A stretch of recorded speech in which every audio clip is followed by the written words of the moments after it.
Kara Robinson Chamberlain doesn't remember every second of being held captive by a suspected serial killer almost 21 years ago. The way that my memory of the trauma functions, it's like snapshots in a flipbook, and there are some pages missing, the now 36-year-old mother of two exclusively told E!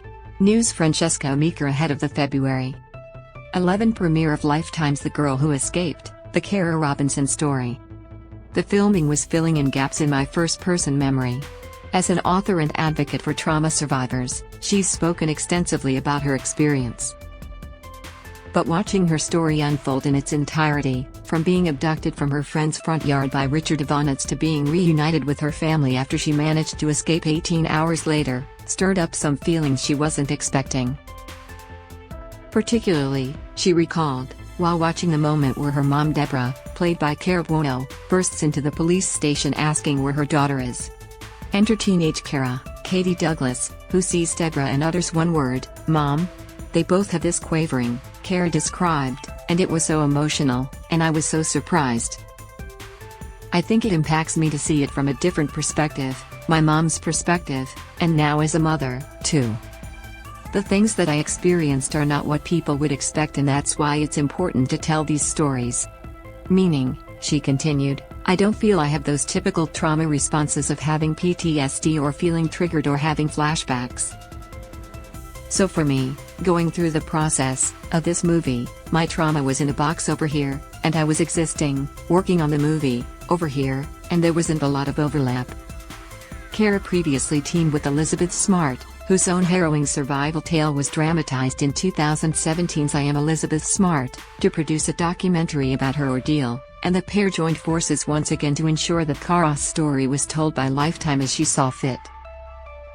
Asked if watching her friend's story play out on screen triggered her own memories, Elizabeth told E! I do know what it felt like to be there personally, but then to have it be about someone that I care very much about, it is quite emotional for me in that sense.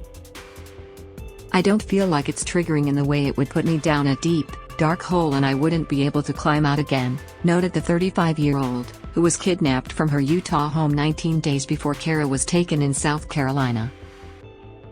But I do feel like talking with Kara, you would never, ever know that something massive and traumatic had ever happened to her. What happened to Kara Robinson? It was sunny in Columbia, S.C. on June 24, 2002, when Kara, clad in a t-shirt and shorts, walked over to her friend's house to water the flowers in the front yard. According to her own account and details later shared by the Lexington County Sheriff's Department, the 15-year-old hadn't been there long when a green Pontiac Firebird pulled into the driveway. The driver, Richard Ivonets, 38, walked up to Kara and asked if she wanted to buy some magazines. As she looked at the titles he proffered, he put a gun to her neck. Ivonets forced her into a plastic storage tub in the trunk of the car, which belonged to his mother, and drove off. He returned to the apartment he shared with his wife, who was out of town, and carried the bin inside, where he proceeded to tie Kara to the bed and sexually assault her. Ivonets then made her watch the evening news to see if there was any mention of her abduction. Kara was with Ivonets at the apartment for 18 hours until, finally, he fell asleep. She heard him snoring, managed to wriggle free of her bindings and took off running. At a nearby parking lot she approached a car and pleaded with the people inside to drive her to a police station. She was so alert, Lexington County Sheriff James R. Metz told the Washington Post a week later. She was able to give us information down to the exactness of what was in the apartment, including the serial number on the bin she was kept in. Once she had been reunited with her family, Kara, whose name wasn't disclosed publicly at the time because she was a rape victim, as well as a minor, was able to lead investigators back to the apartment, according to Metz, and picked Ivonets out of a photo array. Meanwhile, the brave teen had no idea that the man she escaped was suspected of killing at least 3 other girls, who were Richard Ivonets' alleged murder victims. While searching Ivonets' apartment, Metz said, officers found a Virginia newspaper in a lockbox from May 2, 1997, the day after sisters Kristen Lisk, 15, and Katie Lisk, 12, disappeared from their Spotsylvania, Va. front yard after school. Both girls were raped, strangled and dumped in the South Anna River. Their bodies turned up 5 days later about 40 miles away from their family's house. In the lockbox, police also found written directions to a location near the Lisk house and notes that seemed to refer to the girls themselves, 11 or 12, the other 14 or 15, brunettes, very cute. Metz told the Washington Post that Ivanets had been on a list of suspects Spotsylvania police had compiled in the Lisk homicides, but their evidence hadn't been strong enough to compel him to provide a DNA sample. Forensics from that crime, however, linked the Lisk killings to the Sept. 9, 1996, kidnapping and murder of 16-year-old Sofia Silva, who was also abducted from her front yard in Spotsylvania County. Her body was found in a swamp in King George County a month later. A previous suspect was indicted and remained in custody for 5 months before authorities determined he was not Sofia's killer, according to the Post. Also in the lockbox, directions to the area in Madison County, Va. Where the body of Alicia Showalter Reynolds, a graduate student at Baltimore's Johns Hopkins University, was found dumped on May 7, 1996. She was on her way to meet her mom at a mall in Charlottesville, Va. When she disappeared on March 2, 1996. Witnesses told police they'd seen Alicia's car stopped along U.S. Route 29 and a 5'10" to 6' tall white man in his late 30s or early 40s appearing to be offering roadside assistance. Several women also reported that a man of that description had tried getting them to pull over on that road, claiming there was something wrong with their car.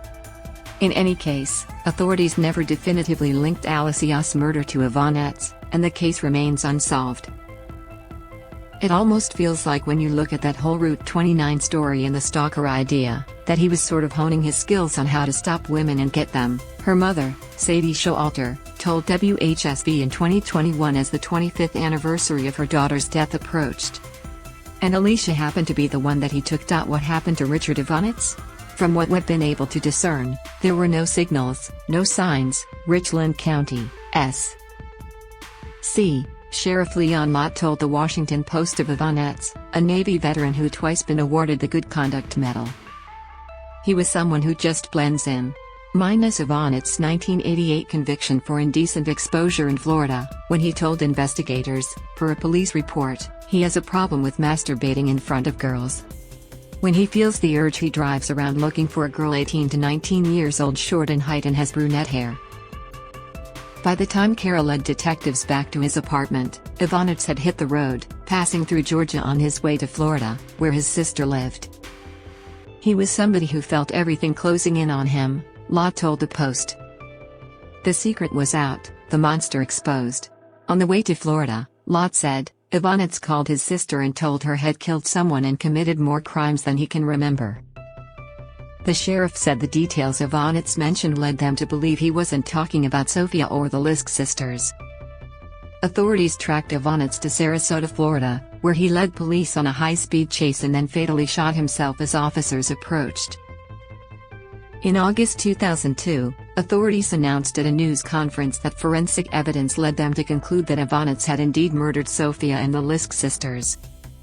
According to a multi-agency task force that had been working the cases since 1997, his hair matched strands found on all 3 girls. Blue acrylic fibers from a pair of furry handcuffs in his possession were on all 3 victims, and a palm print and fingerprints belonging to Kristen Lisk were discovered on the inside of Ivanets' trunk. One forensic scientist called it a miracle to find prints like that 5 years later. Law enforcement and the victims' families all offered their thanks to the still unnamed 15-year-old South Carolina girl who literally brought police to Ivanets' store. What happened to Kara Robinson after she escaped her kidnapper? It took a while for the relief to kick in, Kara told Fox News in 2021. Because my captor did run out, so it was a slow process. But I really just wanted my life to get back to normal. I didn't want anybody to treat me differently. The way I dealt with things was to just turn off all of my emotions. I didn't have an emotional connection to this thing that had happened to me. I just wanted everybody to kind of forget it, too. In the 2021 Oxygen documentary Escaping Captivity, The Kara Robinson Story, she recalled being angry when she found out Ivanets had taken his own life. I wanted him to know that I outsmarted him, she said. I wanted him to know that in choosing me, I was not going to be his intended victim. He was the kind of offender who would stalk people. I was not in my normal place in my normal time, so I wasn't an intended victim. So I wanted him to know that choosing me, his victim of opportunity, was the biggest mistake that he could have ever made. Kara told Fox, "My feelings have gone back and forth over the years to feeling relief that he killed himself because I never had to go to trial. I never had to sit in a courtroom and talk about all the details of what happened to me. I never have to worry about him getting out or anything like that." 8 years after her ordeal, Kara graduated from the South Carolina Criminal Justice Academy and became a Richland County Sheriff's deputy. Asked how she kept her wits about her during those hellish 18 hours, she told Columbia's Wiz 10 in 2010, "I kind of blocked it out at the time just because I had that survivor mentality and I knew that I was going to get out of there.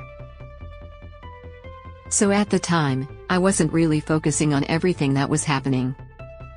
I was focused on the end result, the finish line." Kara didn't divulge her history during her time at the academy, first sharing who she was with an instructor after her case was brought up during a course. "At the end of class I went up to her and I said, 'I just wanted to let you know, that lesson you just taught, that was me,'" Kara recalled. And obviously, no one at the academy at that point knew. The director knew because he used to work at the sheriff's department. But no one else knew. Sheriff Lott, who'd become a mentor to Kara, told Columbia's ABC 25 when she graduated, "Only a few of us as the sheriff's department knew what she went through, but we all adopted her and now very proud of what she's been able to accomplish." As Kara put it to the station, "It was something that happened to me. It wasn't really good, but I was able to take the positive away from it. I never took it as a negative, never let it define me." She has since become a public speaker, writer and, most recently, a podcast host, launching Survivor's Guide to True Crime with co-host, and fellow rape survivor and victims advocate, Kimberly Corbin on February 8. After Kara appeared on Elizabeth Smart Justice in 2019, they went on to co-executive produce Escaping Captivity and, Elizabeth having had a positive experience with her Lifetime movie, Kara was inspired to give the True Crimeaholic Network the chance to tell her story, too. "I had done projects before where it didn't really matter what I said," Kara told E! News This Week. "My opinion didn't matter in the way my story was told. But in this case," she explained, "when she had an issue with the first script she read, the team at Lifetime was open to her input. I kind of geared myself up for this big fight, of no, that's not the way it was," she recalled. "But they just said, okay, well change it. That was the one pivotal moment for me when I was like, oh, I get a decision here." Watching Kara's movie get made was a very inspiring process for Elizabeth as well. "Even if we can just see more survivors become empowered, not feeling guilt or shame associated to what happened to them," she said, explaining what still compels her bring stories like these to the screen. "Feeling like, I am so strong, I lived through what many would not be able to and I survived this. I have a voice, and I can speak out and share my story." And telling her story as she sees fit has always been paramount for Kara. She also has 431,500 TikTok followers who come for her missives on true crime, trauma and coping but stay for the decidedly non-dour vibe and humorous, yes, humorous, takes. Shout out to that reward money. You can laugh. I promise. She wrote alongside an October 25 TikTok in which she concludes a win is a win, with the caption, "You got kidnapped by a serial killer but you got a car, free college and a down payment on a house out of it. When difficult things happen, you can find reason, if you have the right support system," Kara explained to E! "For me I always felt there was a reason this happened, social media have really shown me what that looks like. How much more intimate can you get with people than being right there on their phone? I'm kind of leading by example, showing myself on the not-so-good days." To Kara, finding community on TikTok and Instagram was a natural extension of the work she's been doing to support and educate all these years. She said one of the most powerful messages she'd ever received was from a law enforcement officer who approached her at an event and said he'd used the language he'd learned from Kara while interviewing a childhood victim of sexual assault. He said, "I used the words and the phrases that you taught us in this keynote, and I experienced something I've never experienced in my life." She smiled at me, Kara recalled. And he said, "I can never thank you enough for the words that you've given me." That's how we change the world, she added. We change how we talk to people after they've been victims. We change how we talk about being a victim, because the more people are out and sharing their stories, the less alone people will feel. I get messages every single day, people saying I've helped them heal or I've helped them to heal or support their